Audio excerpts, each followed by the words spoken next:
kai tu priemi žmogų toks, koks jisai yra, o nesistengi nuo pat pirmos akimirkos pažinties kažkaip jį pakeist, ką daro dauguma trenerių, nes galvoja, kad toks jų darbas yra pakeist, kažkaip ištaisyti, patobulint.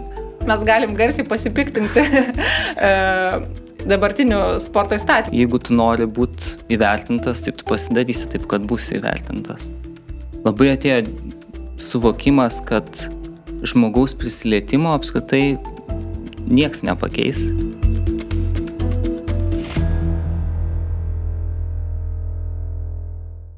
Sveiki! Šiandien klausysitės 7-ojo tinklalaidės Pažink savo trenerį epizodo ir kalbėsimės su kineziterapeutu, grupinių ir asmeninių sveikatingumo mankštų treneriu Algirdu Papicku. Bet prieš neriant gilyn į pokalbį aš noriu pasakyti 2 svarbius dalykus. Tai pirmas dalykas yra, kad praeitoje laidoje su grupinių užsiėmimų trenerė Agnė Būta mes be kita ko kalbėjom ir apie tai, kad treneriai kartais nustoja tobulėti, mokytis kažko naujo ir kaip vieną iš to priežasčių įvardyja gerų seminarų trūkumą. Tai noriu pasakyti, kad tai nėra tiesa, kad Lietuvoje tikrai yra gerų seminarų, yra vietų, kur galima mokytis, tiek universitetai, tiek privatus mokymo centrai organizuoja tikrai gerus, kokybiškus seminarus. Ir vieną tokią vietą, kurioje verta apsilankyti ir pasimokyti, aš noriu jums kaip tik ir parodyti. Prisiminkit logotipą Aeromix. Aeromix yra fitneso mokymų centras, kuris organizuoja įvairius specializuotus kvalifikacijos kėlimo seminarus, žodžiu, įvairių krypčių mokymus, kuriuose beje verta apsilankyti ne tik sporto ar sveikatingumo specialistams, bet ir tiesiog dėl savęs sportuojantiems žmonėms, kuriems tiesiog norisi įgyti gerų įgūdžių, apie judėjimo principus truputėlį giliau pasimokyti. Na ir paskui treniruojantis su treneriu diskutuoti kaip lygus su lygiu. Tai dar tik pasakysiu, kad rugsėjo 14-15 bus organizuojamas Aeromix Movement Weekend, kuris yra tikras energijos, gerų įspūdžių pliūpsnis visam ateinančiam sezonui. Tai tiesiog prisiminkit, Aeromix yra puikiai vieta pasisemti naujų žinių. Čia buvo pirmas dalykas. O antras dalykas tai yra daug trumpesnis. Tiesiog užsiprenumeruokite mūsų kanalą, nes tai jums nieko nekainuoja, o mums padeda augti. Tai va, Algirdai, viską susakiau, dabar dėmesys į tave. Tai kaip jautiesi? Reikia įkvėpti, iškvėpti, nusiramint. Kaip jau minėjau, nauja patirtis, bet smagi patirtis. Labai smagu tave matyti. Jau senokai matėmės ir matau, kad tu irgi augi ir tobulėjai. Tai labai gera šitoj aplinkoje tave matyti, stebėti. Ir tikiuosi turėsim smagų pokalbį. Aš irgi džiaugiuosi tave matydama, kažkaip tu toks, nežinau, mielas, draugiškas visą laiką, tam smagu susitikti, tik tie žmonės, su kuriais nori susitikti, dažnai taip gaunas, kad prasilenkia mane vis kur nors. Ir... Tai geriau, kaip tavo kelionė dar pradžiai, paklausiu, prieš pradedant. Na, žinai, visos kelionės labai greit prasideda ir baigėsi, tai džiaugiuosi, kad šiek tiek atsikvėpiau, pabėgau nuo tos kasdienybės, kuri kartais užvaiko, tai truputėlį skiriau dėmesio savo kūnui, kas yra labai svarbu, ne sportui, bet savo kūnui, įsiklausiau į vidinius poreikius ir tiesiog bandžiau sekti juos. Tai žodžiu, labai smagu, kad pailsės atvykai, nors mes šnekėjome nemažai miegojęs truputėlį, bet vis tiek kitaip truputėlį pailsės. Ir dabar noriu su tavim pradėti nuo pat pradžių tikriausiai. Kaip ir su visais čia apsilankiusiais pradėjau nuo to, kaip viskas prasidėjo. Tai tu pasirinkai studijuoti kineziterapiją. Taip atsidūrei šitam sveikatingumo pasaulyje. Kodėl pasirinkai šitą specialybę? Buvo labai įdomus iš tikrųjų mano kelias link šitos specialybės, nes planavau stoti ir į Dailės akademiją lygiagrečiai. Tai labai kažkaip tai pasisuko netikėtai ir tikėtai, nes baigdamas jau mokyklą turėjau galvoje 2 kryptis, tai buvo medicina arba menai. Kadangi baigiau dailės mokyklą, tai kažkaip buvau pamilęs grafiką. Į grafiką nepavyko įstoti ir pasukau link medicinos. Medicina irgi tokia pakankamai plati yra. Bet kažkaip ne iš vieno žmogaus girdėjau, kad turiu geras rankas, kad moku prisilies prie kūno ir kažkaip man tas masažas visai sukosi galvoje. Radau šitą specialybę, kuri buvo tiek medicinos viena iš šakų, tiek ir susijusi su tuo bendravimu, sąlyčiu, buvo ir masažo kursas, tai kažkaip pasukau link to. Nors turiu prisipažinti, kad apie kineziterapiją nieko nežinau prieš tai ir buvo toksai lengvas šokas, kai aš jau ten įstojau ir pradėjau domėtis, ką aš čia studijuosiu. Bet tikrai nei vieną dieną turbūt nesigailėjau to, ką gaunu tenai, nes visas žinias, kurias gavau, realiai galiu naudot beveik kasdien, bendraudamas, būdamas, tiesiog gyvendamas ir tai yra, manau, kad svarbiausia. O kai rinkaisi, ar tikėjaisi, kad šita specialybė bus tokia paklausi ir populiari?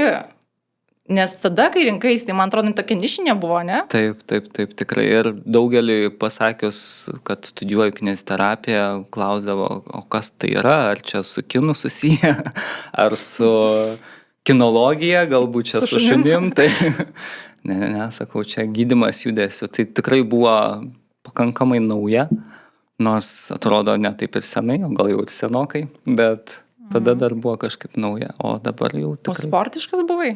Ne, visiškai ne. Ir dėl to dar vienas tas niuansas, kuris man labai kažkaip įstrigo ir padėjo ir dabar galvoju, kad visai nesigailiu, kad tos grafikos keliu nepasukau, pasirinkau kineziterapiją, kuri mane atvedė į tą tokį sveikesnį gyvenimo būdą, prižiūrint savo laikyseną, nes ir dabar žvelgiant į savo fotografijas, tarkim, kai buvau dar paauglys, tai matau, kad tikrai turėjau tam tikrų niuansų su laikysena, kurie...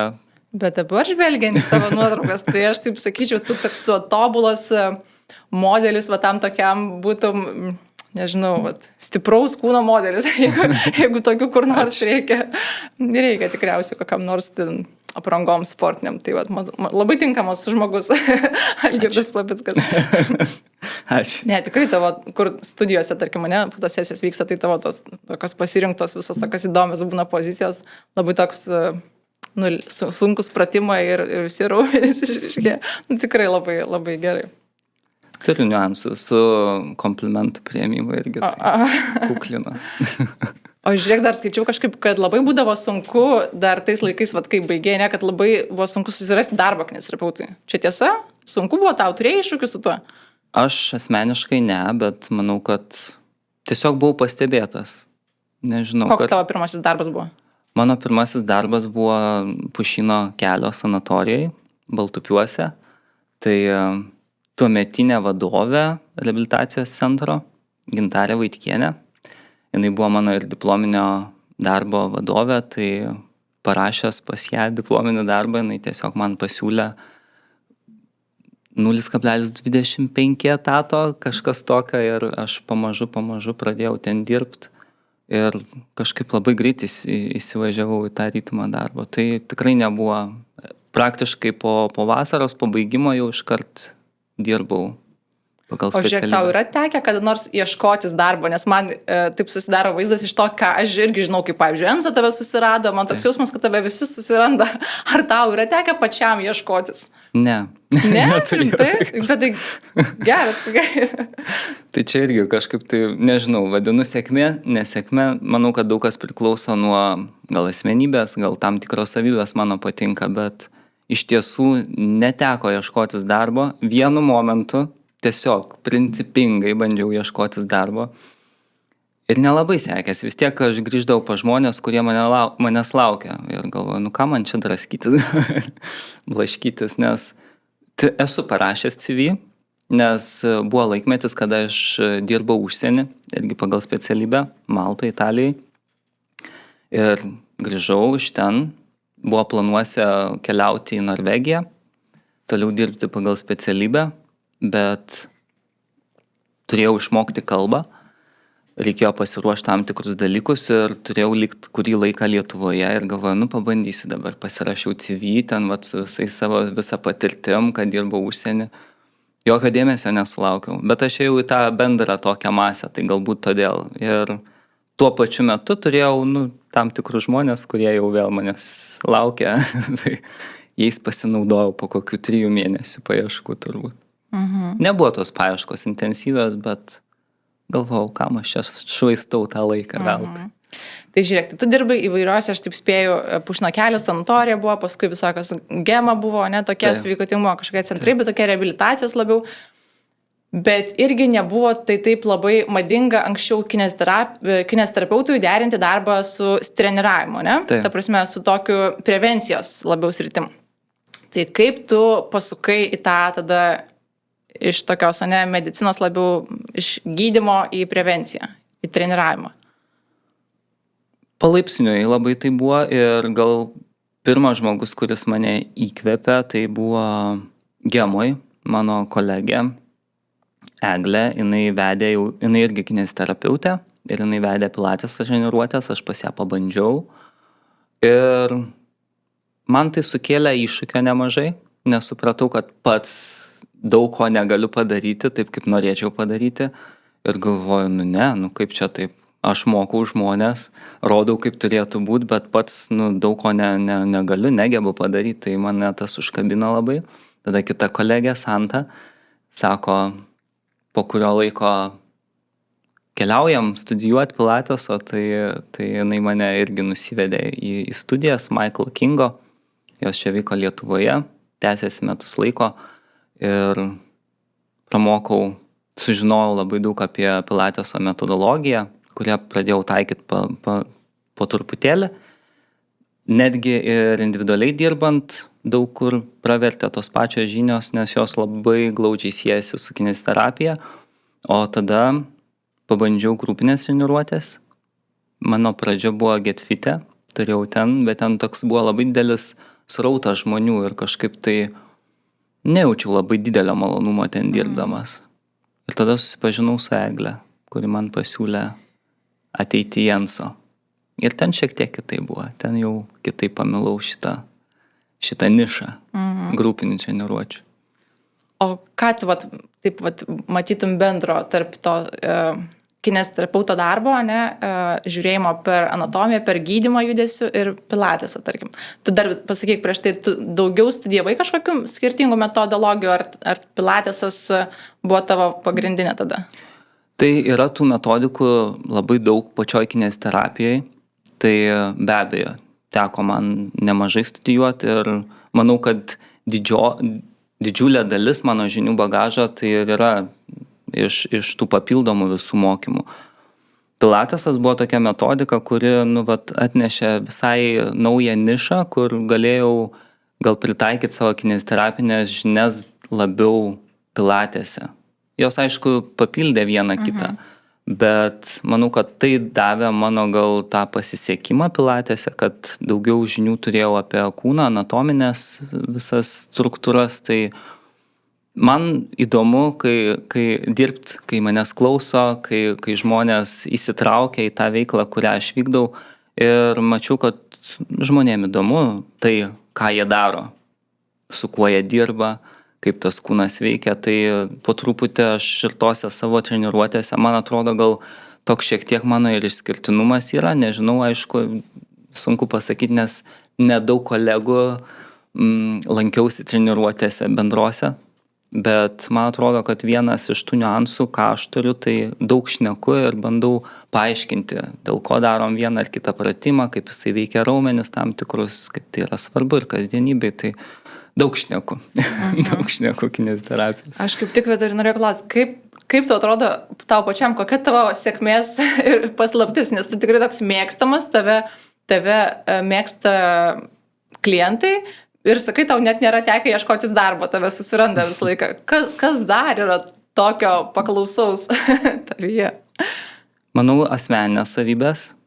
Dabar kaip tik šiuo metu studijuoju dar biodinaminę kūno psichoterapija, kuri irgi man atveria tokių laukų netikėtų ir apie mane patį ir galbūt kaip aš galėčiau veikti kitus žmonės, būtent iš tos psichologinės perspektyvos. Turiu tam tikrų savybių, kurios galbūt asmeniškai man nėra labai naudingos. Nežinau, kokios jos? Tarkim, toks yra tipas žmonių, kurie yra pleaseriai, kurie daugiau daro dėl kitų negu dėl savęs. Tai ta savybė pas mane yra ryški, su kuria nesenai susipažinau. Ir supratau, yra visa knyga, bet tai mielas vyrukas. Tai va, tai supratau, kad daug darau dėl kitų. Turiu nemažai empatijos. Šitos studijos, kurias dabar aš mokausi, tai dar truputėlį kitų kampų leido pažvelgti į tą tokį požiūrį į kitą su atjauta, su priėmimu ir ten mokosi tuo tokiu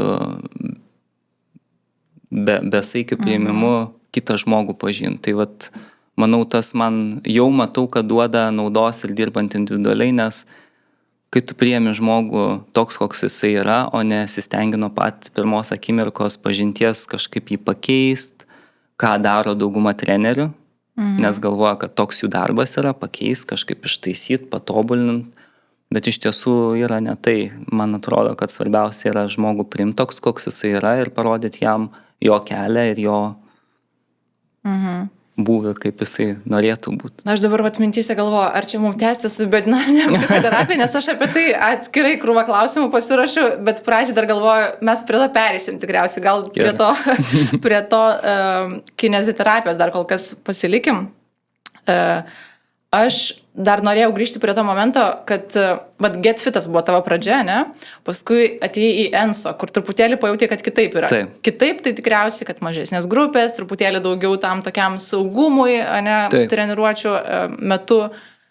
Bet vis tiek, kaip kineziterapeutui, ar tau kyla tokių vidinių monologų apskritai apie tų grupinių užsiėmimų prasmę ir kokybę? Aš visą laiką tu klausiu grupinių užsiėmimų trenerių, nes man atrodo, kaip jiem atrodo, o ypač kineziterapeutui, kuris labai turėtų būti susikoncentravęs į tokį itin saugų ir itin gydomąjį judesį kiekvienam asmeniškai, ne? Nes tose grupinėse treniruotėse ateina žmonės su skirtingomis tiek problemom, vieni su patiesinta nugara, kiti su kifoze didesnė ir tada atrodo, ir kaip tu dėlioji tą treniruotę, kad jie tiktų visiems ir papasakok apie savo tuos vidinius monologus. Ar tu savo esi atsakęs į klausimą, kur čia riba čia slidi, ar čia viskas gerai yra su tuo, kad yra grupiai ten vienaip, o asmeninės gal ir būtų reikalingos tam tikriem žmonėm, tarkim, matai, bet paliekiai savo savieigai, ar rekomenduoji ateiti tada atskirai, nežinau, papasakok, kaip iš tavo pusės visą tai atrodo. Aš manau, kad aš esu atradęs atsakymą, būtent per tą praktiką, per darbą. Bet kokiu atveju, manau, kad svarbiausia yra pats judesys. Ir bent jau, kol studijavau, buvo labai labai aiškios ir tikslios gairės, kaip turi būti, ypač ergonomika mums labai daug tokių taisyklių įneša. Bet tos taisyklės nėra be išimčių ir netgi ir tu taisyklingai tiesiai sėdėdamas kėdėje, tu valandą išsėdėjęs, jau sakyčiau, kad tai nėra gerai. Mūsų prigimtis mus stumia judėti ir tai yra apie... Šitam podcast'e gal reikėtų judėti, atitiktų laiko principus visus. Nes tai yra apie judesį ir esmė yra judėti ir kuo dažniau keisti padėtis. Tai aš manau, grupinės treniruotės tikrai yra gerai, bet kokiu atveju, ar tu turi kifozę, ar lordozę, ar skoliozę, ar kitas ten diagnozuotas kažkokius niuansus, ligas, bet pats judėjimas yra svarbus. Aišku, jeigu yra pažengę kažkokie pakitimai organizmo, kūno, laikysenos, tai nuo niuansų vėl priklauso, kokie jie yra, nes jeigu nedidelė lordozė, ar kifozė, ar ta pati skoliozė, ar kiti pakitimai, tai jie neturėtų būtent kažkaip tai labai veiktini to judesio metu, bendro judesio, turiu omeny grupinėse treniruotėse. Be to, aš kažkaip truputėlį pakreipiau tą savo treniruočių metodą tokia, pakankamai jos pas mane negreitos yra, lėtos, daug labai pratimų, ką aš girdžiu iš klientų, kad pas mane labai didelė kaita pratimų ir kartais kai kurie būna tokie gal ir nelabai patenkinti, kad sako, net nepajaučiam kai kurių raumenų, gal mes čia galėtumėm daugiau kartų pakartot kažkaip tai, kad pajausti. Bet aš galvoju, kad ne ta esmė yra. Jeigu tu nori ten augintis raumenis, tai gali pasinaudoti ten sporto klubų kažkokių paslaugom ir panaudoti didesnius svorius. Bet iš esmės mano yra tikslas sveikai judėti ir kuo labiau keisti padėtis. Ir manau, kad kuo toliau, tuo labiau mano treniruotės bus orientuotos į tai, kad būtų daug judesio, kad jisai netgi būtų toksai ne visai pagal mane, bet kiekvienas pagal save, kad jisai pajaustų savo kūną ir savo galimybės. Tai manau, kad tai yra svarbu. O yra kažkokie dalykai, kuriuos tu labai akcentuoji, labai kreipi dėmesį ir kad tokie, žinai, kur tu neleistum savo, kad praslystų tau pro akis, o kiti tokie laisvesni. Ar turi susidėliojęs taip, kad šitą tai būtinai akcentuoju? Čia pats svarbiausias dalykas. Galbūt remiantis pilateso metodologiją, aš vis tiek akcentuoju, kas tai yra ta taisyklinga laikysena, kad mes pajaustumėm savo stuburą, kiekvieną apskritai raumenį kūno. Čia atrodo skamba paprastai, bet čia vienas sudėtingiausių dalykų. Tikriausiai, tikrai, vien tik tą dubenį, kai žmogus jaučia, kad tiesiai stovi, o iš tikrųjų, kai sustato tave, kaip tu tiesiai stovi, tai tada jautiesi visas kreivas.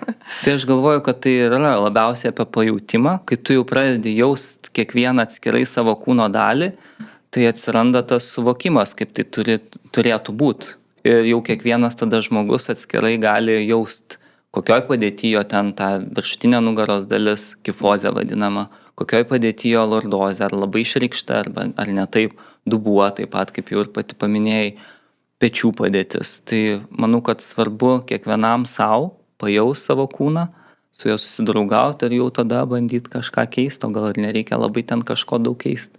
Tai va apie tai manau, kad... O kas yra sunkiausia tavo darbe? Su kokiais iššūkiais susiduri? Vėlgi, aš manau, kad tie visi iššūkiai yra susijęs su manim. Esu, perfekcionistas truputėlį ir lankausi terapijoje, tai nėra paslaptis ir tikrai neslepiu, kad psichoterapija pas mane jau 4 metai yra. Šalia tų studijų, be psichoterapijos negalėtų būti ir studijų turbūt. Ir ten tai pas mane apskritai ten yra laukas begalinis, kur norisi lįst gilyn ir analizuoti. Ir supratau, kad aš labai daug darau treniruotėse. Aš darau kartu su klientais dažniausiai. Aš stengiuosi kuo aiškiau viską paaiškinti. Stengiuosi kiekvienam skirti dėmesio bent kažkiek tai. Tai vat visas tas kompleksas man yra sunku. Ir mano dabar tikslas yra truputėlį sumažintas apsukas. Galbūt mažiau pačiam į tas treniruotės įsiliet, rodant, ta prasme, pradžia pratimų taip, bet ne viską daryti kartu, nes iki šiol taip praktiškai ir šnekėjau, ir turėjau galvoti, ką šnekėti, ir kaip dėmesį parodyti, ir kaip pratimus gerai atlikti, ir kad jie gerai estetiškai atrodytų. Tai toksai turbūt visas kompleksas, kuris labai daug nuovargio duoda. Aš irgi galvoju apie tai, kai mes ir derinom laiką ir tu parašei savo darbo grafiką ir aš galvoju, ir kiek atsimenu, kai mes susipažinom ten seniai, man atrodo, tu jau tada turėjai ten tokį grafiką. Ir aš galvoju, ir kaip tu paveži tokį tempą ir tu realiai fiziškai ir sakai atlieki viską, ne? Praktiškai dauguma taip. Jau mažinu tą tempą, jau jaučiu, kad mano kūnas prašo, duok man ramybės. Ir per atostogas daugelis klientų sako, tai turbūt sportuoja ten irgi per atostogą. Ne, nieko nedarau apskritai. Ir stengiuosi išgirsti kitą poreikį kūno, kuris sako, duok man pailsėt, duok man pajaust save. Tai va įdomu, žinai, tu... Čia visi tikriausiai treneriai su to susiduria, kad duoti reikia klientams visai kitką, negu kad pačiam trūksta, ne? Tai tu realiai pats savo kūną sutvirtinęs ir daug judi, bet to poilsio, ko dar tavo kūnas prašo. Tavo tikriausiai toks masažų poreikis, ne, yra didelis. Kaip tu pats rūpinėsi savo kūnu? Labai nesirūpinu. Nesirūpinė? Iš tikrųjų, čia vat ir yra tokia opiausia turbūt dabar pas mane gyvenimo problema ir apskritai kaip susidraugauti, vėl grįžti prie savo kūno, nes anksčiau tikrai santykis su juo buvo visiškai kitoks, aš leisdavau savo daugiau. Darbas mane nukėlė kažkur į kitą materiją, kur aš iš tikrųjų praradau santykį su kūnu. Praradau gebėjimą matyti detalės, kasdienybę, nes aš esu labai tokiam subtiliam lygmenį su kūnu, su aplinka. Man labai svarbu detalės, man labai svarbu lytėjimas. Gamta tai yra mano, nežinau, lopšys ir prieglobstis ir nusiraminimo erdvė, kur galiu pailsėti. Tai turbūt dabar galvoju apie tai, kad grįžti prie savęs yra grįžti labiau prie gamtos, prie to, kas yra natūralu, ką galiu lytėti, žiūrėti ir net ne apie tai, galbūt ką fiziškai galiu savo leisti, vėlgi per kažkokias procedūras, va kaip paminėjai masažus, net ne apie tai turbūt, bet tiesiog būtų. O esi bandęs, paminėjai, kad psichoterapija, ne, o kažkokia nežodinė terapija, kūno terapija, bandęs, taikęs? Tai mano studijos tokios. Studijos vien tik apie tai. Ir labai įdomi pati studijų eiga, kad jinai yra paremta būtent praktika daugiau. Mes gaunam praktiką, po to teoriją. Tai yra taip išskirtinai naudinga. Ir aš galvoju, kodėl daugiau sričių tokių neatsiranda, kur tu pirmiausiai gautum praktiką, pajaustum, kas tai yra, o po to jau gautum pagrindimą apie tai. Tai labai džiaugiuosi šitom studijom, kurios visiškai kitokį požiūrį atneša man. Ir supratimą. O dar žiūrėk, tai aš jau girdėjau, kaip tu mažinsi, kad jau palieki vieną studiją. Tai čia tu taip, ne, vakarinės nusimžadi treniruotės ir taip labiau savim pasirūpinti, ar čia labiau susijęs su tuo, kad tu galbūt jau linksti, ne, į kitą darbo tokį pobūdį? Nieko neatsisakau iš tikrųjų, dar dėl tų darbo pobūdžio. Norėčiau šį pasilikti daugiau tų galimybių. Tiek grupinės treniruotės, tiek individualias, tiek be abejo, manau, kad ateis ir ta kūno psichoterapija. Galbūt ateityje dar ir grupinės kūno psichoterapijos galėtų būti. Tai viskas sujungiama. Vėlgi čia turbūt kūrybos reikalas. Ir manau vėlgi, kad apskritai ir kineziterapijoje, ir grupinės treniruotėse labai ta meninė kryptis irgi reikalinga, kad tu būtum kūrybingas, kad galėtum tiesiog įdomiai viską pateikti, sujungti, atskirti, ko reikia, ko nereikia. Ir dabar, kai pagalvoju apie tai, kad jau iš kažkur išeini ir kalbėjom su viena trenerė, kad ir studija neteks ir daug klientų, nes su tavim kartu tiesiog tave yra labai pamėgę. Bet tada man kyla klausimas, tu taip nuoširdžiai man atsakyk. Ar matai skirtumą, kad klientai taip labiau vertina trenerį kineziterapeutą vyrą, negu priešingos lyties moterį, ne? Aš galvočiau, kad nelabiau vertina, bet pas mane treniruotėse daugiau moterų ateina, tai galbūt joms smagiau su vyru sportuoti. Moterų šiaip visur daugiau, tiesiog, jos visur. Vienas kitas vyras apskritai ateina į tokias grupinės. Taip. Bet šiaip, taip atrodo, užkuliuosiuose matant, tai atrodo toks susidaro vaizdas, kad kažkodėl vyrais treneriais, kineziterapeutais galbūt labiau pasitikima. Tau taip neatrodo? Nematai tokio kažkokio tendencijos? Aš sakyčiau, kad čia labiau priklauso nuo asmeninių savybių, negu nuo lyties. Tikrai taip. Gal tikėkimės. O kaip tau tas toksai, ar yra skirtumas, lyginant irgi taip truputėlį kolegas, treneris, kineziterapeutas ir tiesiog treneris, ne? Matai tą tokį irgi, kad klientams tai labai svarbu, bet iš tikrųjų tai ir gerai, nes ta prasme, kineziterapeutas turi daug didesnę patirtį ir tokį backgroundą. Taip. Bet kaip tau pačiam iš vidaus, tavo akim vertinant, matai skirtumus? Matau. Vėlgi priklauso nuo žmogaus, žinau trenerių, kurie labai daug domisi, gilinasi, neturėdami kineziterapeuto specialybės, bet tas backgroundas, kaip ir tu sakėjai, jisai duoda vis tiek kitokį suvokimą. Atrodo, tikrai neatsimenu kiekvienos paskaitos, ką studijavau savo studijų metais, bet tai lieka viduje, tu turi visai kitokį suvokimą kūno iš tos anatominės perspektyvos. Ir tie ilgi metai vėlgi studijų, jie irgi duoda savo tokį, potyrį kažkokį. Tu kitaip truputėlį žiūri į tą kūną. Tai žinai, prie ko aš vedu?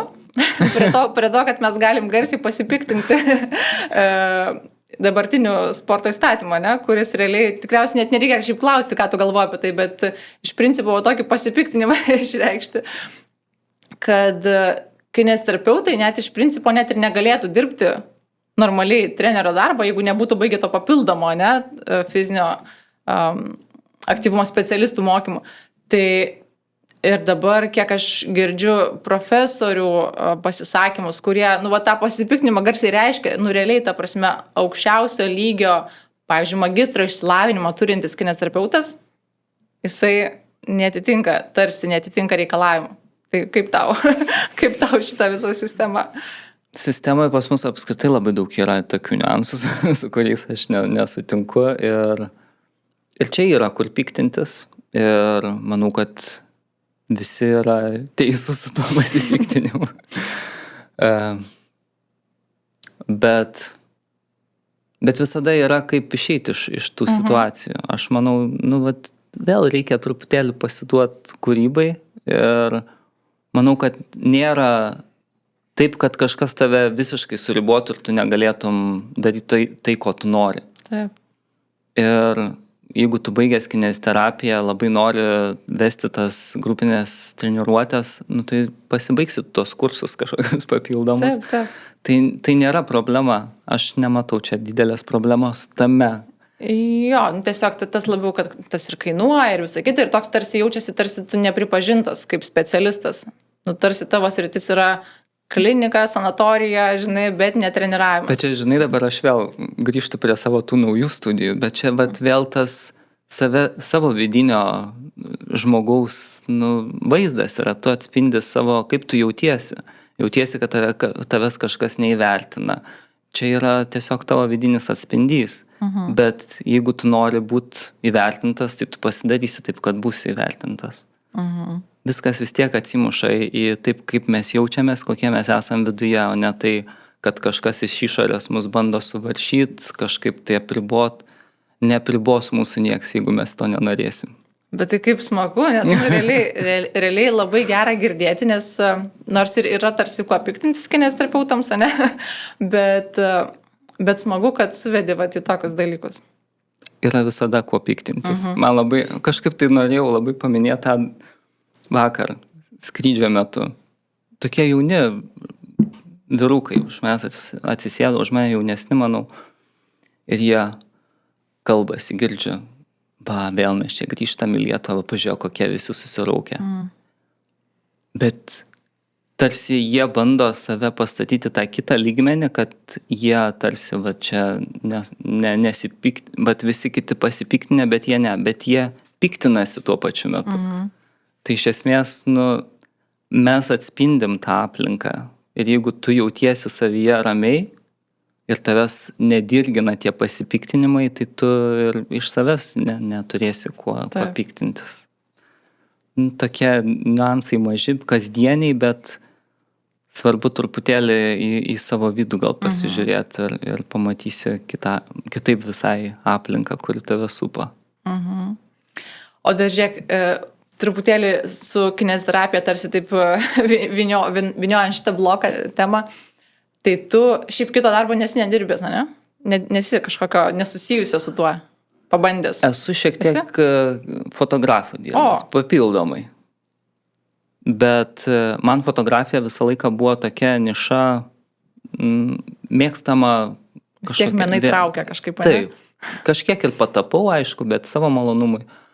Bet ta fotografija, jinai man taip kabino visai, ypač žmogų, vėlgi labai susiję viskas su žmogum. Ir jeigu, tarkim, piešiu, tapau irgi žmogus, man visą laiką žmogaus kūnas, kaip jisai atrodo, ką juo gali parodyti ir apskritai, iš tikrųjų, tai yra nerealus meno objektas ir mūza ir viskas, įkvėpimas tame pačiame.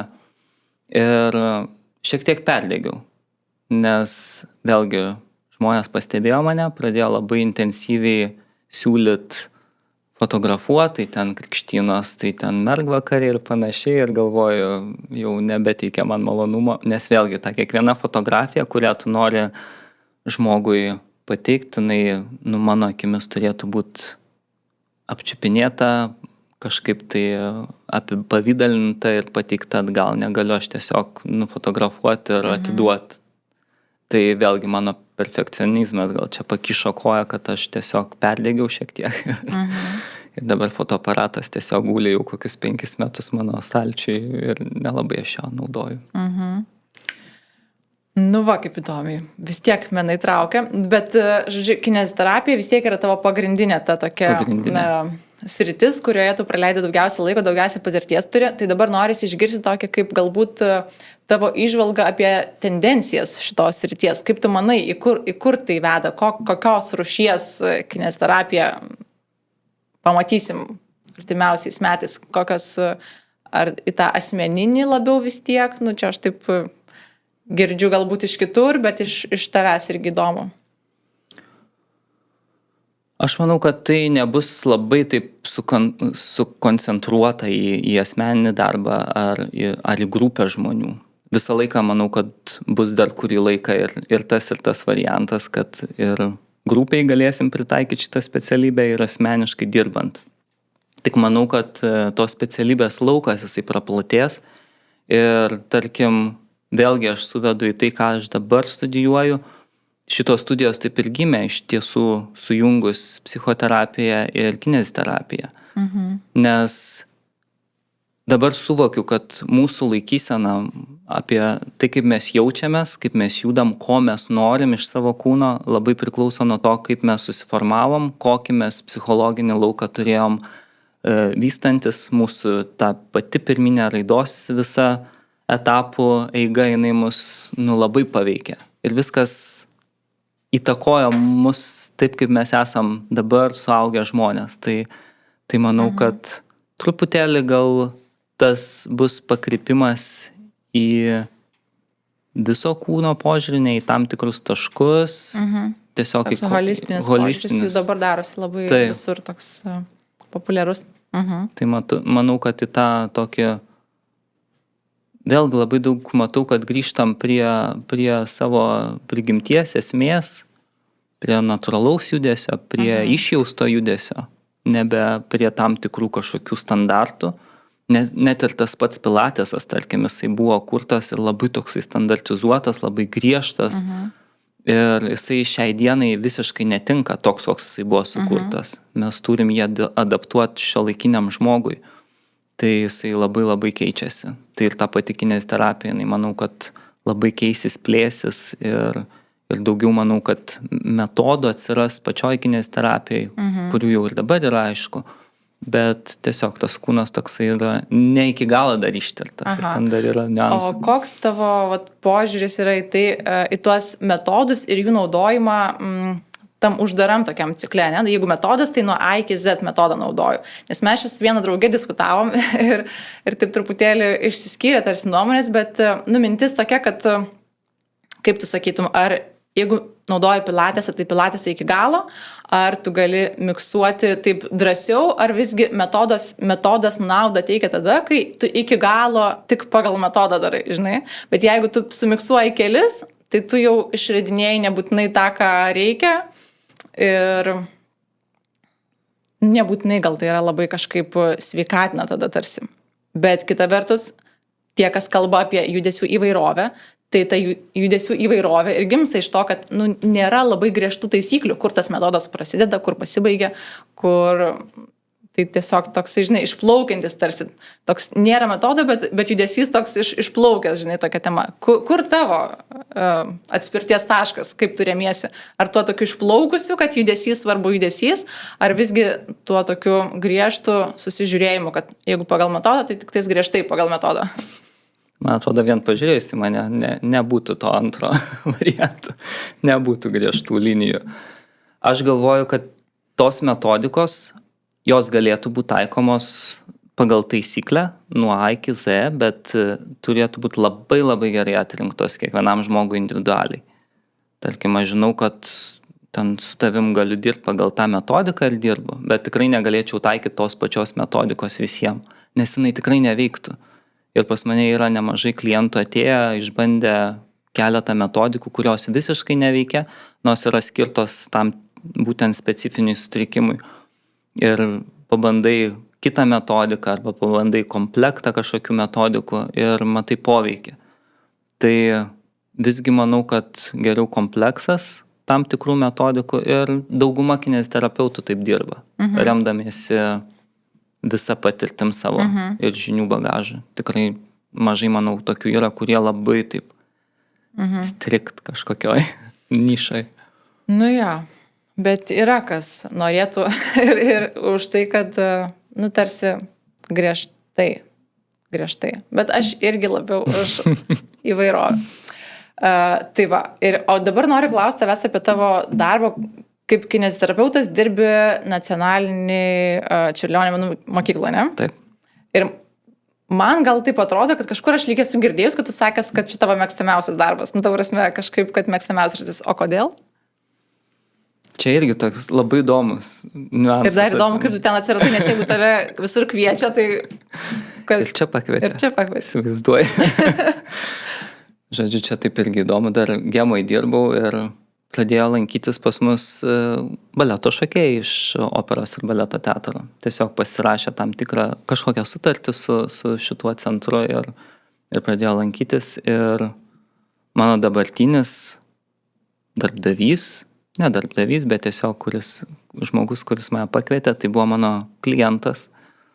Jisai buvo šokėjas, perspektyvus, Eligijus Butkus, linkėjimai jam. Ir mokykloje nebuvo kineziterapeuto, nebuvo specialisto, kuris prižiūrėtų. O ten būtinai reikia tokio specialisto ir priežiūros. Tai mane pasikvietė. Ir pradžioje buvo labai sunku, bet iššūkiai tam tikrų kampų mane veža. Sakyčiau, toksai varikliukas man įdomu. Ir su vaikais bendraujant ypatingai man įdomu, nes visai kita prieiga, aš ir pats kitaip jaučiuosi su vaikais dirbdamas negu su suaugusiais. Aš ten be galo daug iššūkių turėjau dirbdamas mokykloje. Ir kartais man mokykla būdavo taip, kad aš vien ten turėdamas porą pamokų jausdavausi visiškai išsekęs, bet nueinu padirbti su suaugusiais žmonėmis ir vėl atsigaunu. Nes vaikai jie moka pasimt tai, kas jiem reikalinga. Iš suaugusių gali truputėlį labiau pasikrauti. Bent jau man taip veikia, galbūt ne visiems.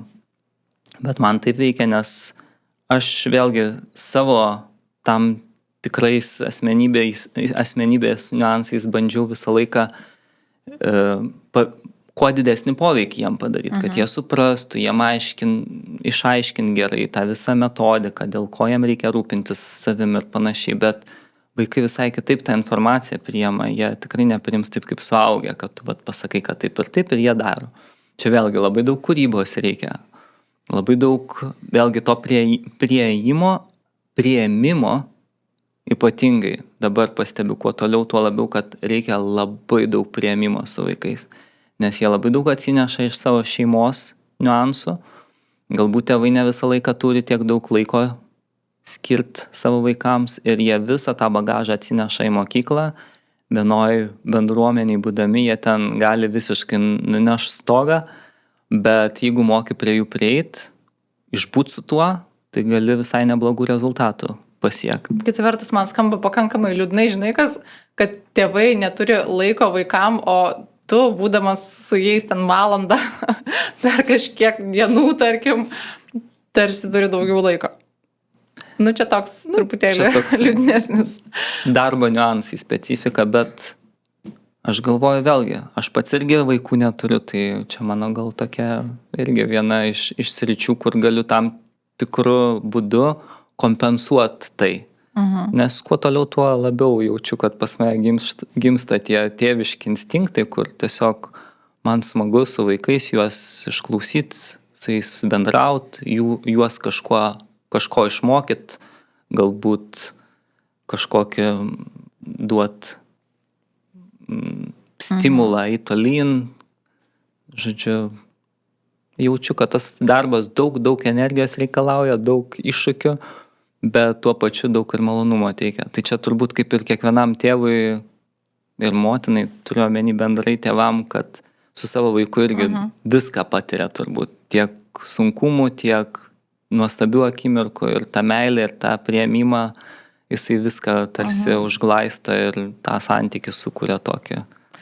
Ir aš mačiau tavo nuotraukas su tais baleto šokėjom, mokiniais tavo.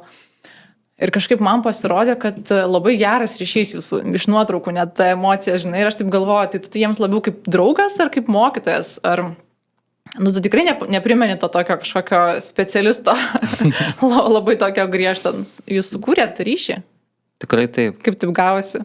Pradžioje irgi labai stengiausi į tą save nišą mokytoją pastatyti, bet visiškai ne man, absoliučiai aš supratau, kad aš nesu tas klasikinis mokytojo variantas ir tada bandžiau eiti per tą ryšį ir manau, kad žymiai labiau jie mane išgirsta, aš daugiau juos galiu išmokyti tokiu būdu prie jų prieinant, negu ten kažkokias vėlgi stigmas, kaip ir tos pačios metodikos turbūt. Negaliu taikyti dabar vienos metodikos, tos pedagoginės, kad čia dabar taip ir taip atsiskaitimai.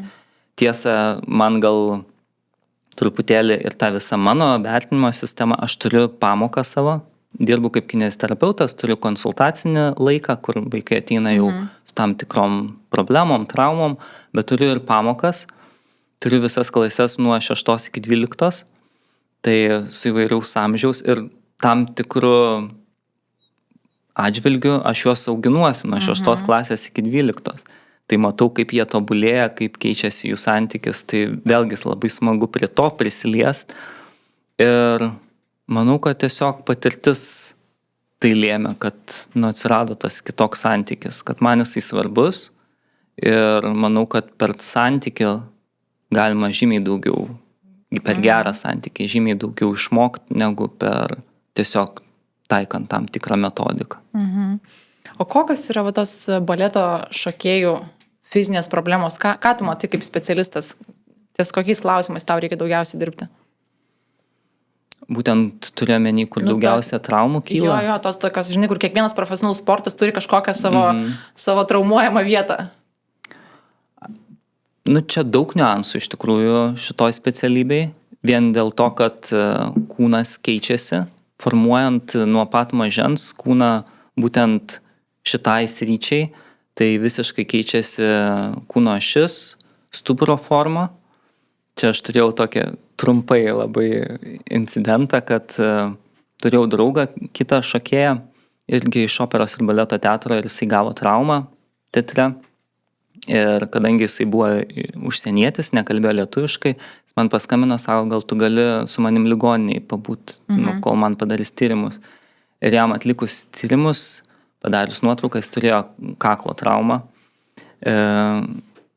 Tas gydytojas žiūri tą nuotrauką, sako, turiu pranešti, kad nebešoks jūsų draugas. Ir aš jam tai turėjau pasakyti, tai buvo labai tokia stipri akimirka. Ir po to supratau, kad fiziologiškai pas juos tai yra normalu,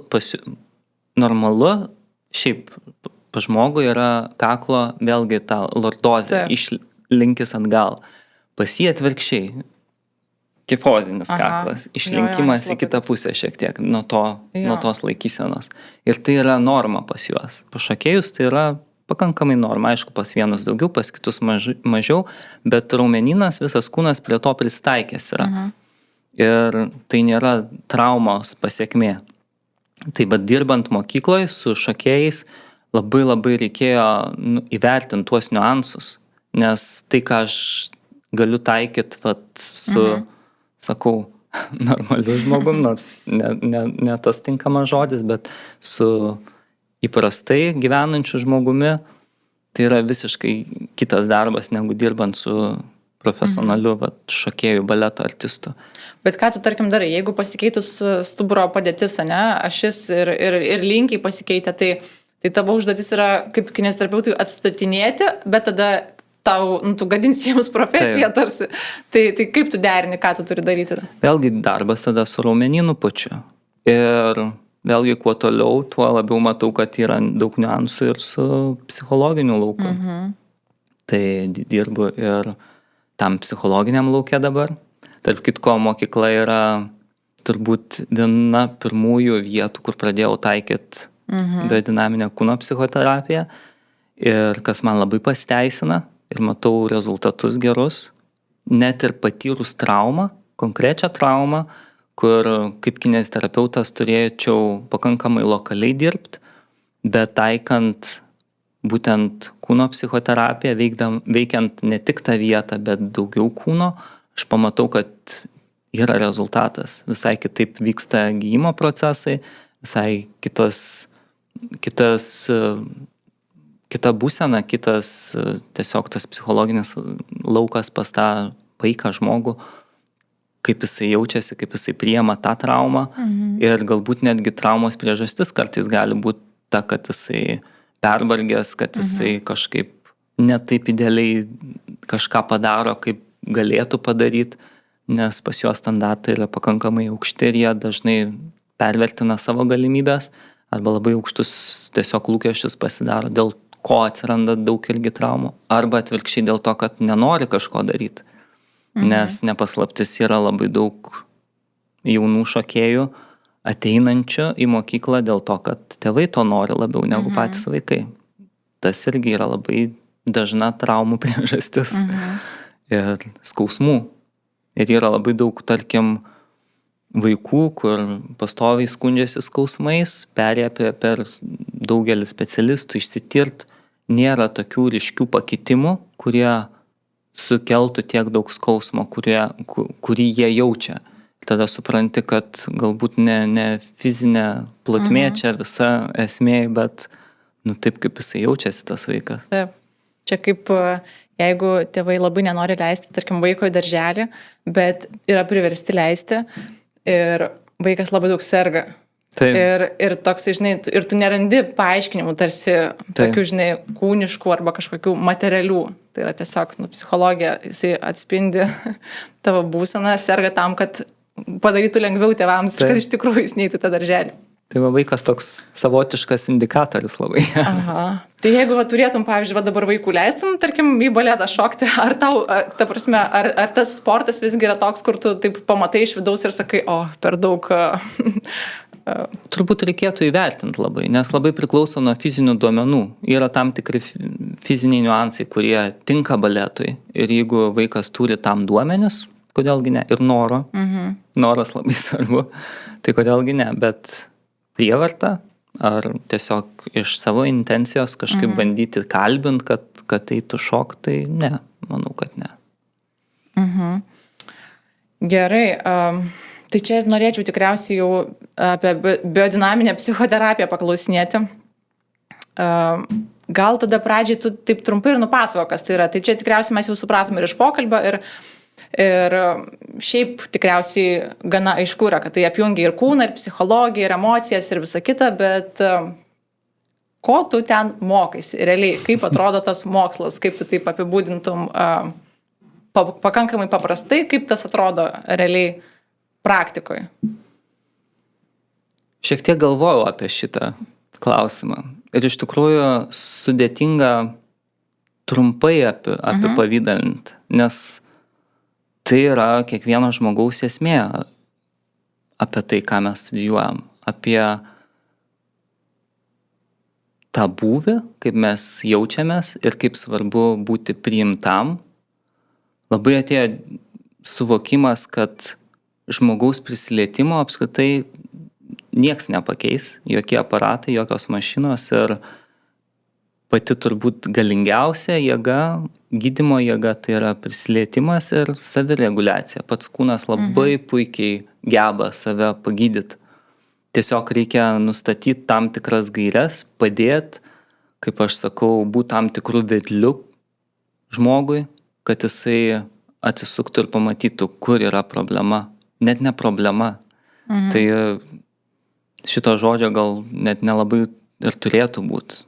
Nes problemų pas mus nėra.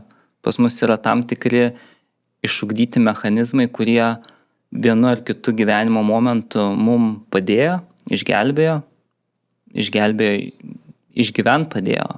Nes kūdikystėje, ką mes patiriam, kiekvienas niuansas, kas iš suaugusio perspektyvos galėtų atrodyti niekai, vaikui tam mažam jam atrodo gyvenimo ar mirties klausimas. Ir būtent tų traumų metu mes ugdom save. Ir šita specialybė, šitas mokslas, jisai padeda truputėlį atkurt tą ryšį, prieit prie tų traumų labai švelniai ir padėti kūnui susireguliuoti, atrast būdus, kaip save tiesiog gydyt. O tai čia yra toks, irgi čia tarsi papildo apie gyvybinę energiją, ne tokią tėkmę gyvybinę kūnę, bet aš noriu klausti, ar tau mokantis nesijaučia, kad truputėlį mistikos tokios yra? Tai aš būtent nenorėjau ten tų gyvybinių energijų minėti, nes savo aplinkoje labai turiu nemažai žmonių, kurie labai grindžia viską mokslu. Ir esu ne vieną kartą girdėjęs klausimą, tai kas ta energija, kokios čia fizikinės struktūros dalyvauja toj fizinėje energijoje, toj energijoje, gyvybinėje energijoje.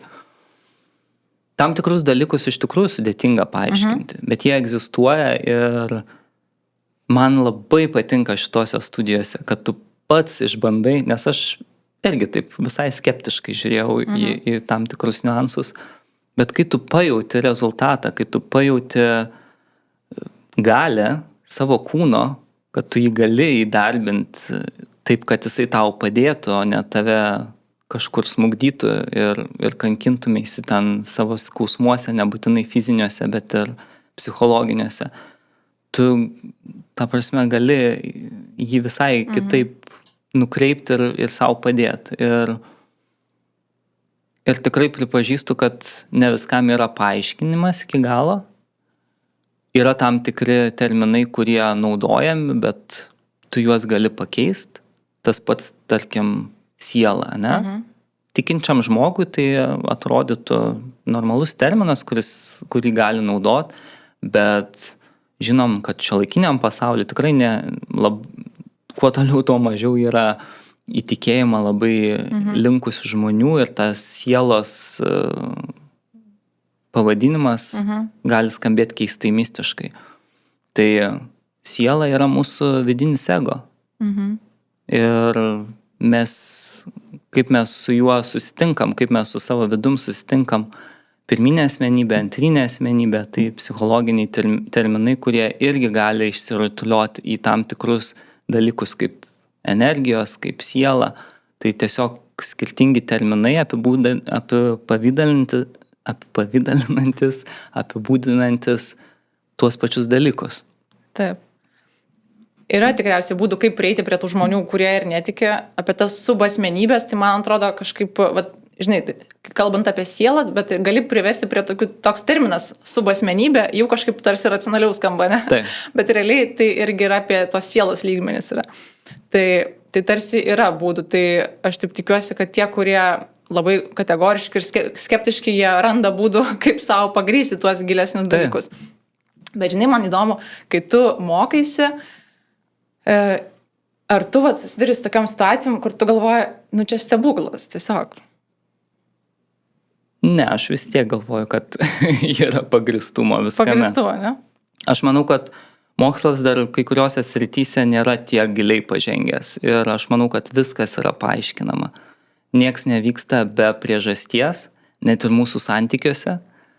Ir aš čia neveltui atėjau, ir tu neveltui turbūt apie mane pagalvoji ir pasikvietai čia, viskam yra tam tikra priežastis. Ir kažkaip tai aš stebuklais, netikiu, nežinau, man tas stebuklas yra toksai, kai tu jau neberandi, kaip paaiškinu, tada sakai stebuklas. Bet tai yra realybė. Stebuklas tai yra realybė. Ir Tik tais kita materija tokia truputėlį. Tai gal irgi svarbus tą suvokt, kad kiekvienas galim turėti stebuklų ir patirti stebuklų. Tai nėra kažkokių privilegijuotų žmonių niuansai. O kas tave atvedė iš tas studijas? Mano kolegė pakvietė. Tiesiog pakvietė, kaip ir visur. O tu šiaip gyvenime taip nejauti, kad tada visur pasrovi, ta prasme, ne? Visur pasrovi, o kur tavo paties? Bet labai įdomus niuansas, supranti, kad buvo tikrai gyvenime tokių etapų, kur galvoju, viskas, dabar aš jau neisiu pagal nieką, darysiu taip, kaip noriu. Ir tada blokas būna, kad tiesiog blokas. Jeigu aš neinu taip, iš to jutiminio savo impulso, tada labai aiškus blokas. Jeigu aš noriu pradėti struktūrizuoti, kad aš noriu dabar taip ir taip daryti, aš negaunu to, ko noriu. Ir aš taip plaukdamas, aš jaučiu, kad aš tada gyvenu, aš tada gaunu to, ko man reikia. Matyt, mano toksai tiesiog buvimo Nes vis tiek, ką darai, vis tiek yra glaudžiai susiję, tai nėra irgi kažkaip iš šono labai ir kad tave blaškytų, tai visą laiką, ką darai, papildo. Ir čia noriu klausti, kaip tu, pavyzdžiui, jeigu yra sričių, kur iš tavęs norėtų tave matyti kaip specialistą, ne? Kaip kineziterapeutą, kuris orientuojasi į judesį.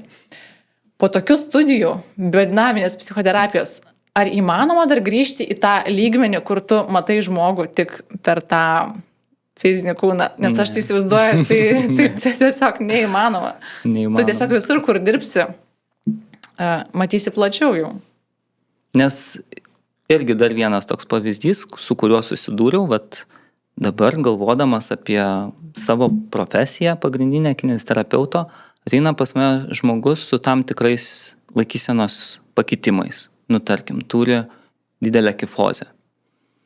Ir dirbu fiziškai, duodamas pratimus, stiprinu raumenis, kurie galėtų taisyti tą laikyseną, bet matau, kad rezultato nėra, arba jisai labai labai minimalus ir jam reikia labai labai daug laiko. Bet kai pradedu truputėlį nerti tą psichologinį visą pasaulį, kitoks poveikis atsiranda. Kad tam tikri mūsų laikysenos, taip kaip formuojasi mūsų laikysena, yra didelį labai poveikį duoda mūsų, vėlgi, patirtis, traumos ir tas psichologinis laukas, kurį veikdami mes galim keisti laikyseną, keisti savo fiziškumą. Tai tas yra svarbu, suvokti, kad mūsų kūnas nėra tik tai kažkokie fiziniai pratimai, mityba, kad tai yra žymiai daugiau ir viskas bendrai. Taip, tai turi prasmės be abejo ir fiziškumas, ir pratimai, ir judesys, ir mityba, bet viskas kartu turi būti. Negalim, kad atsakomybės numest tik tai, kad mes blogoje laikysenai, tai tik tai dėl to, kad mes per mažai judam, bet mes vėlgi judam per mažai gal dėl to, kad tiesiog nenorim judėti, gal mums nėra stimulo vidinio judėti.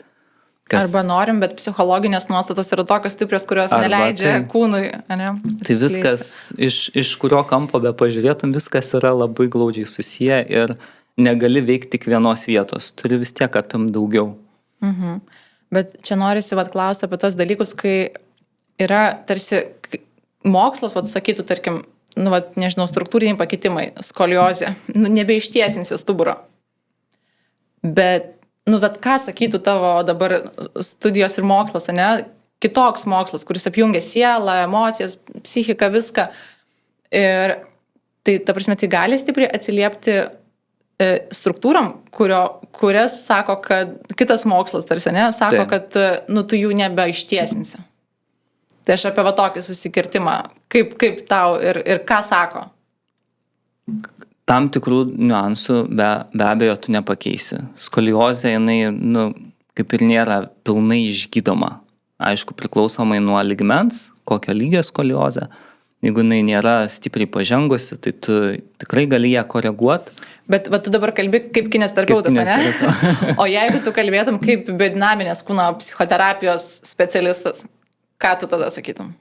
O tada sakyčiau, tai labai priklauso nuo to, kaip tu jautiesi turėdamas tą skoliozę. Ką jinai tau duoda? Kaip tu žiūri į ją? Ar tu gali su tuo būti? Tu gali pakeisti ir žiūrėti į ją per savo vidinį žvilgsnį, ne? Bet išoriai nieks nepasikeis. Aš apie tai... Kažkiek gali pasikeisti. Kažkiek gali būti. Jinai neįsitaisys pilnai. Jinai kažkiek gali būti, be abejo. Ir yra tam tikros struktūros, kurių tu nepakeisi. Mes turim, tarkim, tą patį skoliozę. Jinai gali būti įgimta, gali būti įgyta. Ir tų įgimtų dalykų mes nepakeisim, mes gimėm šitaip. Tai tiesiog kaip mes būsim su tuo, tai yra svarbiausia, man atrodo. Bet žinai, yra dar tokių terapeutų ir specialistų, kurie realiai, tikrai, ta prasme, aš čia nežinau, jau netinkamas gal žodis, bet toks jausmas, kad šamanizmu, žinai, kartu užsiema, bet realiai teigia, kad, yra išgydę, yra pakeitę. Ta prasme, tu tuo tiki, ta prasme, kiek stipriai, noriu paklausti, kiek stipriai biodinaminė kūno psichoterapija iš tikrųjų praplečia tą tavo tokį tikėjimą, kurį galbūt tas toks mokslas, tikslus ir apskaičiuotas paneigtų. Aš galvoju, kad bet kokią metodiką taikant, tu niekada negausi vienodo rezultato su netgi tiek pat pažengusią diagnozę 2 žmonėm ar 3. Tai yra neįmanoma tiesiog, nes kiekvienas kūnas skirtingai reaguoja. Tai tu netgi ir būdamas šamanu, tu tikrai atrasi žmogų, kuriam tu gali padėti tą metodiką. Tai nėra čia vieno atsakymo šitam klausimui. Aš manau, kad tu gali padėti, tu gali paveikti kūną, taikant bet ką. Tai vėlgi ta kūno psichoterapija irgi kai kas galėtų sakyti, tai gerai, tai čia jeigu tiki, placebas suveikia, tai ir padėsi. O kas yra tas placebas? Kodėl jis veikia? Tai yra savireguliacija, taip kaip mes kūną, kokią mes informaciją duodam kūnui, kaip jis ją priima. Tai yra mokėjimas kūno priimti aplinkos kažkokį poveikį. Tai yra placebas. Jeigu mes tikim, kad mums padės vanduo, jisai mums galbūt ir padės kažkiek. Priklausomai kaip tu jį žiūri. Tai galbūt viskas yra placebas. Jeigu tu tiki mokslu, tai jisai tau padės. Jeigu tu netiki mokslu, jis tau nepadės. Tau padės tada šamanas. Tai vėlgi atsisukam į tą patį savo vidų. Tiesiog apie tai, kaip mes matom pasaulį. O žiūrėk, aš ir pati esu buvus kartu su tavimi tam įvadiniam biodinaminės kūno psichoterapijos seminare ir atsimenu, kaip lektorė pasakojo apie tuos terapeuto etinius principus, kuriais jis turi vadovautis. Atsipalaidavęs turi būti. Vienas iš jų yra būti autentišku. Tai man apie tą autentiškumą ypač norisi klausti. Koks tavo santykis su tuo, kad su tuo autentiškumu paties tavęs?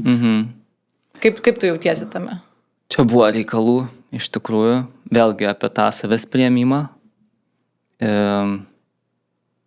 Mano autentiškumas yra, manau, kad mano jautrumas, mano gebėjimas prieiti prie žmogaus, nebijojimas prisilies prie jo, duoti jam dėmesio, priimti jį.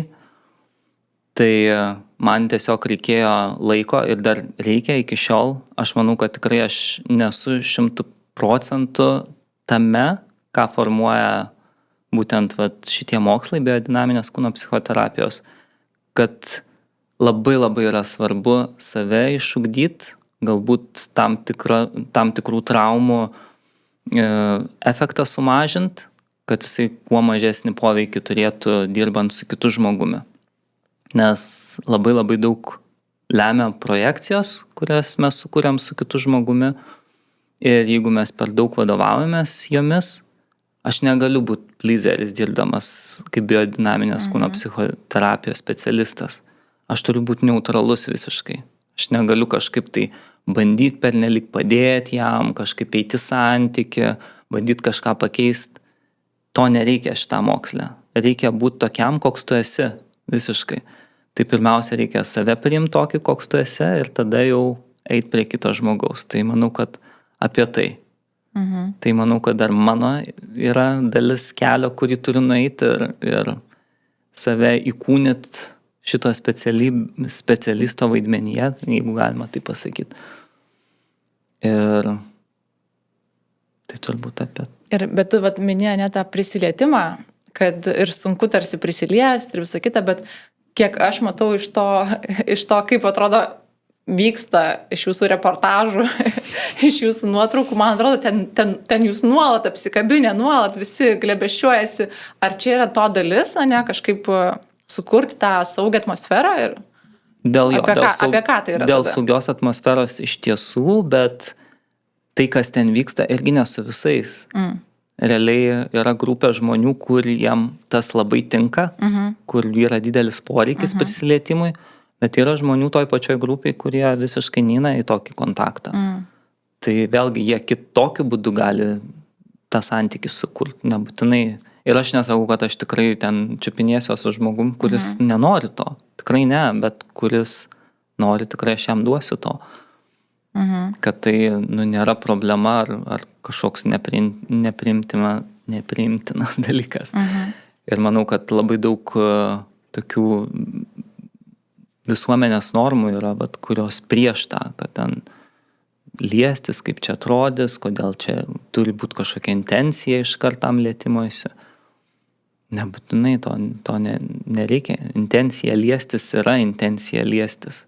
Ir jeigu mes pasižiūrėtumėm ir į tų pačių gyvūnų pasaulį ir į tuos pačius vaikus, kiek jam reikia prisilietimo, apsikabinimo, suaugusiam žmogui to paties reikia. Tik tai mes save įstatom į kažkokią tai, nežinau, rėmą, kur jeigu jau prisiliečia, tai jau kažkokią turi seksualinę intenciją, arba ten kažkoks jau ten per kažko nori, nebūtinai tas gali būti. Aišku, prisiminiau, kaip vienam seminare viena dėstytoja kineziterapeutė kažkaip atsiklausė visų, ar gali liestis. Nes jinai jinai mokytoja yra, jinai turi apžiūrėti, ar tu teisingai darai pratimą.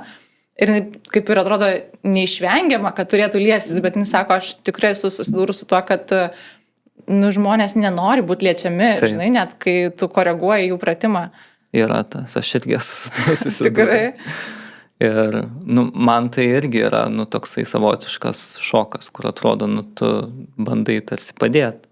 Bet vėlgi, tu tada turi priimti to žmogaus poreikį. Jeigu jisai nepasiruošęs, tam nenori, tai...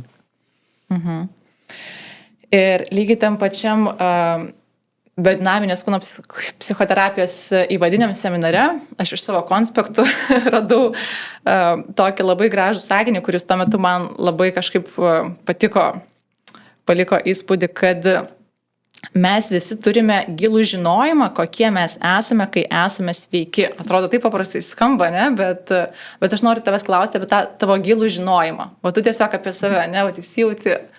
Ką tau sako tavo tas gilų žinojimas? Koks tu esi, kai esi visiškai sveikas? Vėlgi, taip, sunku atsakyti. Ir kartais į tam tikrus klausimus apskritai ir neįmanoma atsakyti taip konkrečiai. Mums kūnas parodo neretu atveju, kaip mums reikia elgtis ir ką mums reikia daryti.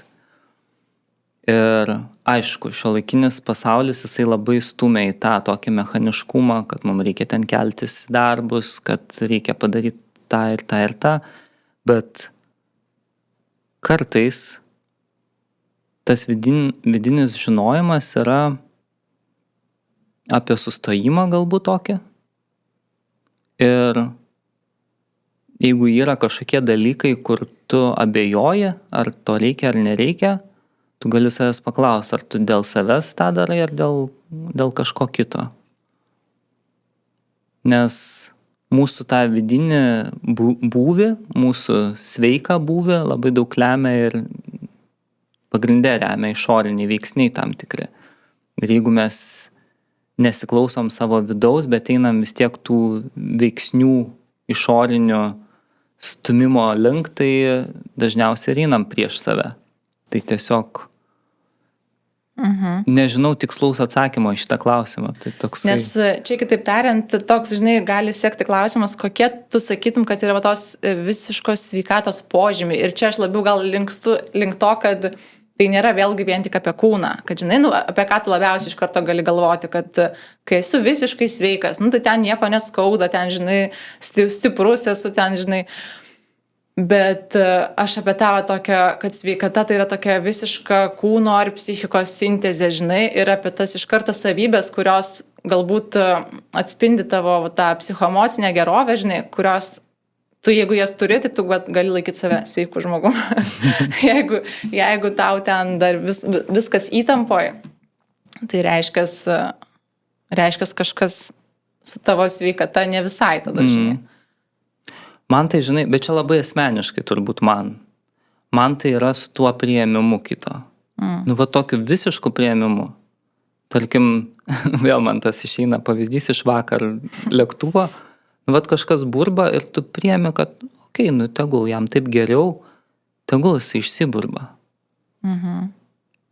Gal toks mano anksčiau būtų iškart pradedi kritikuoti, tai kodėl jis pats čia burba, kodėl jis pats nepatenkintas dėl to, kad visi nepatenkinti. Bet būtent tas dalykas, kai tu sustoji ir priemi viską taip, kaip yra, tada viskas atrodo susireguliuoja, susidėlioja į savo vietas. Tu nuo to tampi ramesnis, dingsta visi dirgikliai ir tu tiesiog būni tokiam balanse, galim sakyti taip gal. O kiek dar tada norisi klausti apie tą atsipalaidavimą? Kiek tu jauti, kad, pavyzdžiui, tavyje yra įtampos? Aš tai labai jaučiu savo įtampą, ypatingai. Aš, tikrai turiu tą pojūtį, gal dabar ir tų mokslų dėka, kad jie taip išryškėja. Ir psichosomatiškai mano kūnas ypatingai reaguoja. Šitos porą metų, kol aš pradėjau studijuoti, aš kartais galvoju, gal man, dabar jau nebegalvoju, bet buvo momentas, galvodavau, gal aš čia per giliai lendu, nes kuo toliau, tuo man rodo, kad man buvo tokių momentų, kad galvojau, kad aš subirėsiu iš viso. Nes kiekviena situacija, kur aš bandau elgtis ne taip, kaip aš noriu savyje, man sukelia kažkokį fizinį skausmą. Ir galbūt tas dabartinis darbų mažinimas yra dėl to, nes buvo momentas, kada aš važiavau namo, dar buvau susitaręs su grupiokiam, kad mes pasipraktikuosim ir aš jaučiu, kad tiesiog aš nebegaliu, mano kūnas tiesiog priešinasi tam, jisai nori poilsio, man pradeda skaudėti kaklas, aš tirpsta ranka, tokie simptomai, su kuriais ateina pas mane žmonės ir aš galvoju, tik aš sportuoju kiekvieną dieną, aš darau sveikiausius ten pratimus, kokie gali būti, aš judu. Mano gyvenimo būdas yra, gal aš čia per daug save iškelsiu, bet tikrai pavyzdinis ir mitybą prisižiūriu, ir judėjimas, viskas išskyrus, tikrai nepasirūpinu, tikrai neskiriu dėmesio savo tiek, kiek galėčiau, kiek turėčiau pasirūpinti. Ir manau, kad tas labai labai daug įtakoja mano būseną, mano tam tikrus skausmus, kažkokius tai, nežinau, laikysenos niuansus ir panašiai.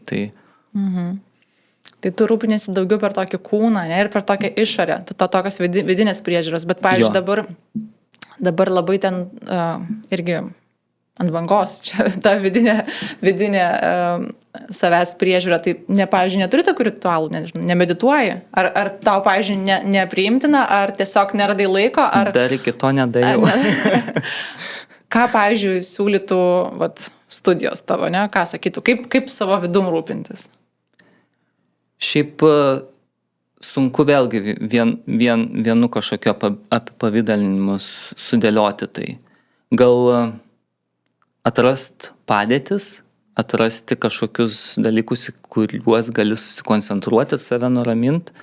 Šiaip yra tam tikros gairės, tarkim, kvėpavimas, jeigu jautiesi, kad stresuoji, kad kažkas tave neramina, tai tiesiog susikoncentruoji. Bet kiek tu, pavyzdžiui, pats tą taikai? Taikau, dabar jau pradedu taikyti, pradedu taikyti. Aišku, tam reikia laiko. man daugiau reikia laiko negu kitiem. Manau, kad prigimtinai esu toksai biški lėtesnio būdo, tai man reikia laiko. Aš taip, jeigu taip pagal mane viskas būtų, tarkim, šiandien mūsų, ne, taip atrodo įbėgau, čia jau iš karto atsisėdau, man per greit viskas vyko. Jeigu pagal save, turėjau atvažiuoti anksčiau turbūt, 10 minučių tiesiog pasėdėti čia, atsikvėpti, įeiti į santykį, į kažkokį pokalbį su tavim. Dabar jau jaučiuosi žymiai ramiau, aišku, negu pradžiai. Bet, reikia tam laiko turbūt. Ir to būdo, vėlgi, nemanau, kad visiems tas pats būdas tiks. Tai reikia šiek tiek, vėlgi, atrast savo santykių su savim.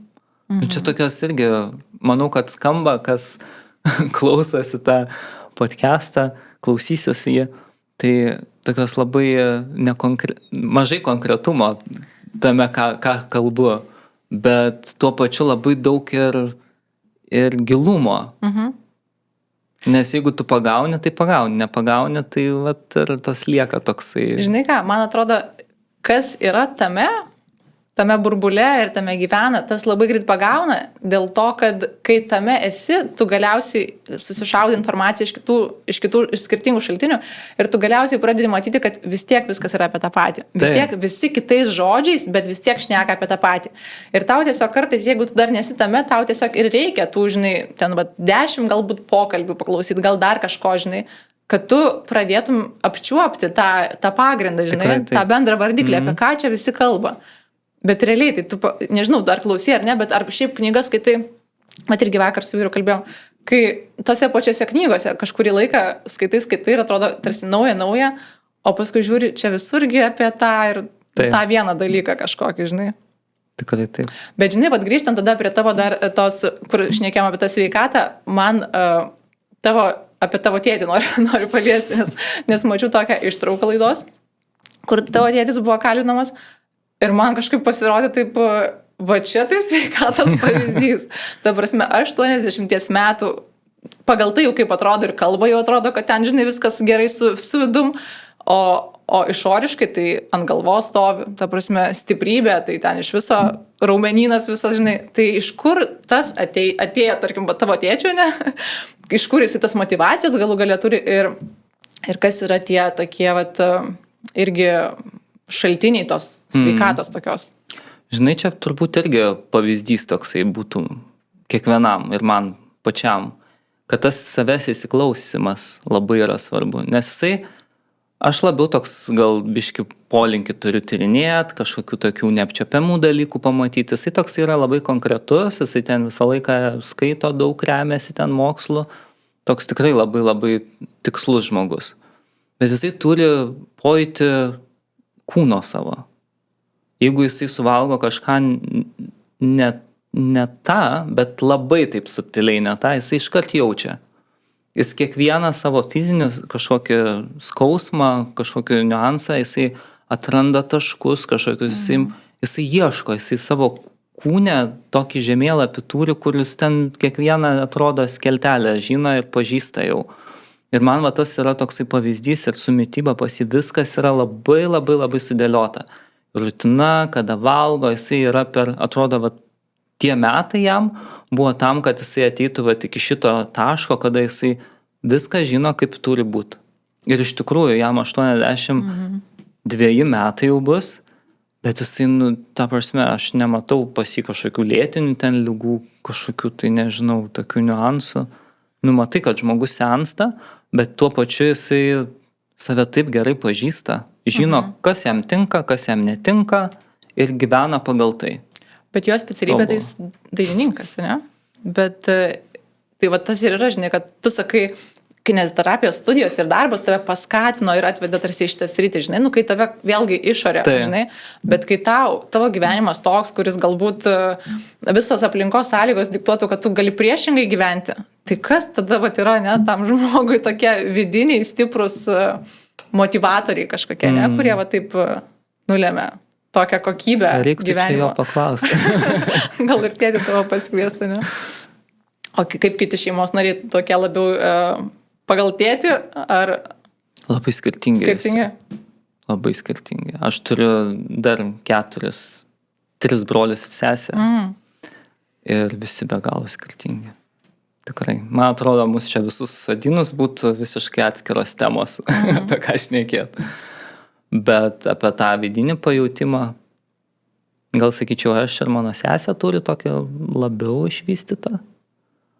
Kiti, taip, vienas brolis, pavyzdžiui, programuotojas, tai jis atrodo visai kita linkme, jisai daugiau į tą tokią virtualią, kaip sakau, realybę. Aišku, santykis geras yra, bet tiesiog matai, kad visai kitais niuansais gyvena.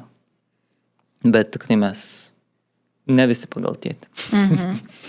Ir čia dar irgi šitą vietą noriu klausti apie kitus tavo mokytojus, nes aš jau kaip ir suprantu, kad tėtis tikrai tavo turėtų būti greičiausiai vienas iš autoritetų ir mokytojų, bet aš mačiau ir tavo nuotrauką vieną iš sudėstytojų kūno, bedinamenės kūno psichoterapijos, ir kur tu ten aprašy, kad čia išskirtinė asmenybė, išskirtinės pamokos ir kažkaip noris dargi klausti, kas ir kokie yra tie autoritetai, ne? Ką tu iš jų pasiemi ir kas ten tokio išskirtinio, bet tikiu, kad net ir ne vienas tas, kurį tu aprašai, daugiau tikriausiai jų yra.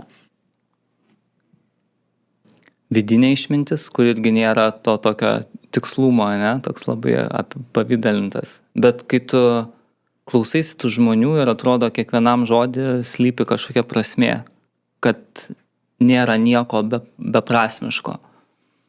Kuo aš ir remiuosi gyvenime, aplamai, kad nemėgstu aš švaistyti laiko šiaip savo. Galbūt tas kraštutinai mane kažkaip pastumi kartais į perdegimą, nes noriu viską įprasmint, kas irgi nėra teisinga, bet tas įsiklausimas savęs ir atradus tiesiog balansą tarp savo poreikių, savęs vidinio vaiko išlaisvinimo ir tos išminties, tai manau, kad tai mane traukia prie tų žmonių, kurie turi tą vidinę išmintį, nebijo parodyti savo stipriųjų kažkokių pusių, savybių, kurie sugeba būti tuo pačiu metu ir vedliais, bet kartu išlaiko ir tą tokį laisvumą, vaikiškumą, apie laisvę, tą vidinę ir išmintį tuo pačiu. Manau, kad tai yra geras mokytojas, kuris turi tas savybės. Žinai, apie ką aš pagalvojau, kad kai mes kalbam apie visus šitos dalykus ir apie mokytojus, vėlgi, žodžiu, sakom, kad čia labai nekonkretu viskas, ne, apie tą vidinę išmintį, visą kitą.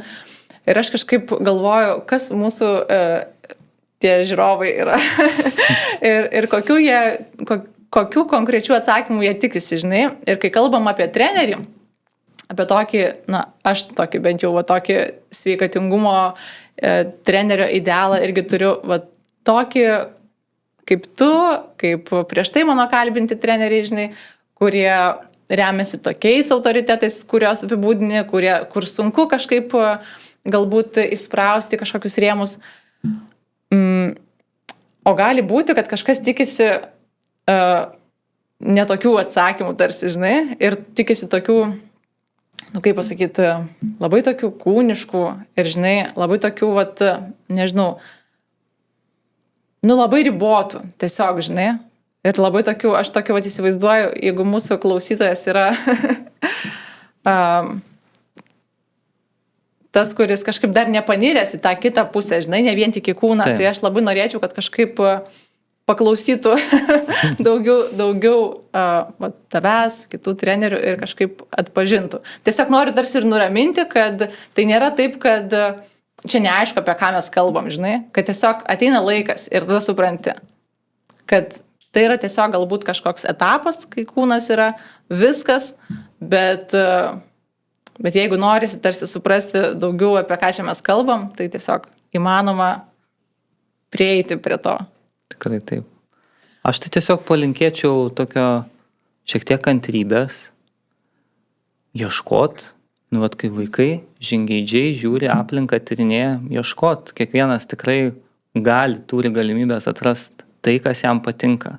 Nebūtinai čia dabar pult, į tai, apie ką mes čia taip analizavom, kalbėjom. galim pradėti nuo mažų dalykų, kas mums patinka, užsikabinam, net ir apie tuos labai fiziškus dalykus, kūniškus. Bet tai irgi iki kažko gali kito visai nuvest. Priklauso nuo to, su kuo tu susipažįsti, į kokią aplinką įkrenti ir nepatinka, eini paieškai kažko kito. Tikrai nesu Bet žinai, idealus. dabar galvoju, o pavyzdžiui, dabar labai yra daug kas savo tą veiklą perneša į socialinius tinklus ir švietėjišką truputėlį tokia veikla užsiėmė, bet tavęs ten nesimato, bet visai atrodo taip gerai, taip gerai vat, būtų, pavyzdžiui, ne, vat irgi matyti tą visą sintezę tokių dalykų daugiau, nors aišku, to visai gal jau ir nemažai randasi, ne, kurie trenerių, kurie tokia, plataus profilio, tai pavadinkime, ne, kur kineziterapeutas, bet kartu ir biodinaminės kūno psichoterapijos specialistas. Ir tai, pavyzdžiui, kodėl tu neini, ne, į tą švietėjišką pusę nesirenki? Dabar labai daug kas apjungia tą vis tiek savo lauką. Kažkaip man labai daug laiko ir energijos tai reikalauja. Ir nesijaučiu, kad aš turiu tam laiko. Galbūt dar per anksti, galbūt vėliau pradėsiu, bet dabar tikrai ne tam laikas. Manau, kad noriu kažkaip tai atgaivinti save, atras savyje tą kūno terapeutą, kuris galėtų atliepti, supras kitą žmogų. Ir tada jau, kai atrasiu tą sintezę visą savyje, tai manau, kad pasidalinsiu su kitais. Galbūt tai bus. Nežinau. Dėl kažkokių, manau, kad daug kas darosi dėl reklamos, dėl sekėjų ir panašiai, irgi tame yra. O tau jos niekada nereikėjo. O man kažkaip, nėra to poreikio ir aš, kažkaip tai nėra man to reklamavimuose poreikio. Gerai, Algirdai, tai aš matau, kad mes čia visai paplėpėjom, ne? Noriu tau pačiam palinkėti, žinai ko? Atrodai, to pačiu ir ramus, ir išlaikytas, ir pasitikinti savimi, ir to pačiu sakai, kad yra tos įtampos vidinės daug, ne? Tai va tos tokios laisvės pačiam savy gerai jaustis ir prasiskleisti, nes turi daug tokios, nežinau, tokio gėrio daug, žinai, tokio spinduliuoja daug gėrių. Ir kai žmogus tą spinduliuoja, tai norisi eiti pas jį treniruotis, norisi iš jo mokytis. Aš, pavyzdžiui, tikrai kurį laiką galvoju, nesusiraštau parašyti, noriu pas tave į asmeninę treniruotę. Tai man atrodo, nebereikalo pas tave žmonės veržiasi ir nebereikalo tave visą laiką kviečia dirbti. Ačiū. Tai va, o tu turėtum kažkokį palinkėjimą tokį irgi žmonėm, kurie mūsų klausosi, specialistam ir to pačiu tokiem, kurie dar tik galbūt pradeda domėtis, mėgėjiškai domisi. Tai bendrai visiems. Gali skirtingus, specializuotus palinkėjimus. Aš tai galėčiau taip palinkėti atrast savo tas stipriasias savybės, kurios galbūt išoriškai gali atrodyti, kad tai nėra stipriosios savybės. Bet iš esmės tai, kokie mes esam ir kur turim potraukį, kaip mes norim eiti į santykį, tai yra mūsų vidinis variklis. Kaip ir minėjau, tas jautrumas visą gyvenimą mano atrodė man tokia kliūtis, kad aš per daug jautrus, čia kažkaip į mane keistai žiūri žmonės, galbūt nepasitikė kažkaip tai. Bet, aš jį galiu visai kitaip pritaikyti. Tai palinkėčiau atras savo tą vidinę stiprybę, kuri išoriškai nebūtinai gali atrodyti kaip stiprybė, bet jinai tikrai padės keliauti priekį. Tai čia visiems ir specialistam ir ne. Tiesiog ir čia apie tą autentiškumą. Autentiškumą. Irgi, kad nereikia... Gali grožėtis kitais ir jų stiprybėm, bet priimti savo, kurios galbūt yra visiškai priešingos. Tikrai. Autentiškumas labai labai geras žodis tam apibūdinti. Tai atras savo autentiškumą ir juo vadovautis, net kažkokiom gairiam ar kažkokio visuomenės nustatytom normom, madom. Kaip dabar jautiesi, jau pačioje pabaigoje? Dabar labai. Kaip tas pokalbis prabėgo? Greitai? Greitai, nesigaudau laikė apskritai. Dabar neįsivaizduoju, kaip mes čia pusę dienos jau šnekam. Aš taip žiūriu ir galvoju, man reikės spėti treniruoti, tai jau truputėlį kad man tai žiauriai greitai prabėgo laikas. Ir taip sklandžiai, taip ramiai ir lėtai ir gilyn. Man ir. Ačiū tau labai. Ačiū tau.